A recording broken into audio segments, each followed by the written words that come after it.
Je m'appelle Steve Clair, je viens de Neuchâtel, c'est pas loin de Lausanne, ça a 1 heure de train.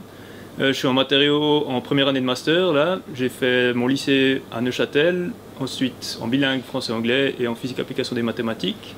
Et ensuite j'ai fait 1 année d'armée parce que je voulais envoyer toute l'armée pour éviter d'avoir des cours de répétition pendant mes études. Ça, j'ai trouvé que c'était un bon choix maintenant parce que j'ai pas mal d'amis qui sont embêtés chaque vacances ou bien même pendant les études pour placer leurs cours.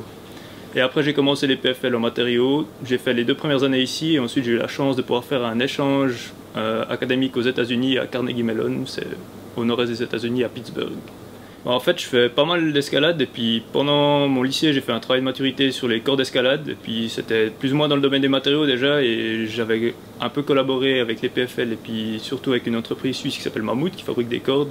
Et ça m'a vraiment intéressé de savoir comment étaient fabriquées ces cordes et quels étaient les matériaux là-bas derrière. Et c'est ça qui m'a vraiment mené vers le domaine des matériaux.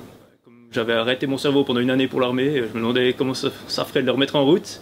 Et au final, au début, les cours sont bien faits pour que tout le monde puisse suivre, qu'on vient quand même d'endroits passablement différents, avec des cursus vraiment différents de canton en canton. Certains ont fait 3 ans de gymnase, d'autres 4. C'est assez bien adapté. Au début, on se remet vite dans le rythme.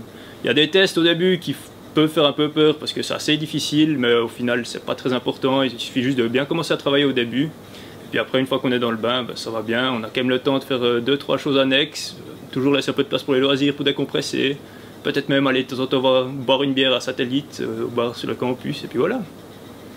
Alors pour les échanges, en fait il faut avoir une assez bonne moyenne en première année, c'est ce qui est regardé en principal. Moi j'ai trouvé que c'était vraiment une expérience géniale. Après, c'est clair, quand on arrive sur place, on est un peu tout seul, on a beaucoup de nouveaux éléments à gérer, et je trouve qu'on apprend un peu à se débrouiller par nous-mêmes. Et après, ça apprend aussi une langue étrangère, une autre culture. Moi, j'ai eu la chance de vivre avec 5 Américains pendant 1 année, donc c'est un petit choc pour nous, bons Suisses. J'ai vraiment trouvé ça génial, et j'encourage tout le monde à bien travailler la première année pour pouvoir avoir la chance de faire un échange. J'ai eu un cours aux États-Unis qui était donné sur la métallurgie, c'est ça qui m'a fait un peu changer de domaine entre les polymères et les métaux, qui était donné par un prof qui était assez connu là-bas et qui était vraiment bon pour expliquer, j'ai trouvé. On étudiait la solidification des métaux et aussi l'évaporation, à quelle vitesse est-ce que si on laisse un métal se refroidir dans un moule, à quelle vitesse ça solidifie, à quoi il faut faire attention, quelle microstructure on va avoir à la fin et quelles propriétés ça va nous donner. Il était vraiment très intéressant, il avait beaucoup de contacts aussi dans le domaine de l'industrie, il a invité des professeurs et aussi des gens de l'industrie à venir témoigner de leur expérience, eux qui avaient fait sciences et matériaux avant, et je trouvais que ça donnait vraiment un bon aperçu de à quoi on va servir après en fait. Donc il y avait de la théorie mais aussi des applications pratiques et ça j'ai trouvé vraiment intéressant.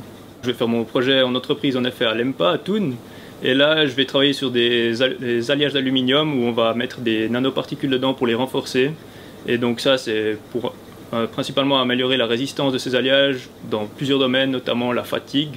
Donc la fatigue c'est quand on met un matériau sous une contrainte similaire avec un nombre répété de cycles qui est en général très grand.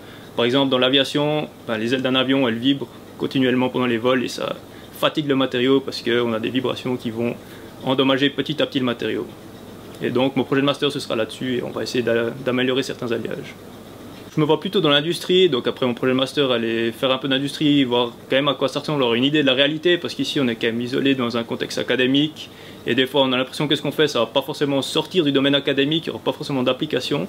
Et c'est aussi pour ça que j'ai choisi de faire un projet de master en entreprise, pour voir quels sont vraiment les besoins réels de l'industrie. Et c'est pour ça que je me vois plutôt dans l'industrie, dans une petite ou moyenne entreprise de la région, pour essayer d'améliorer un peu, comme je peux, des matériaux.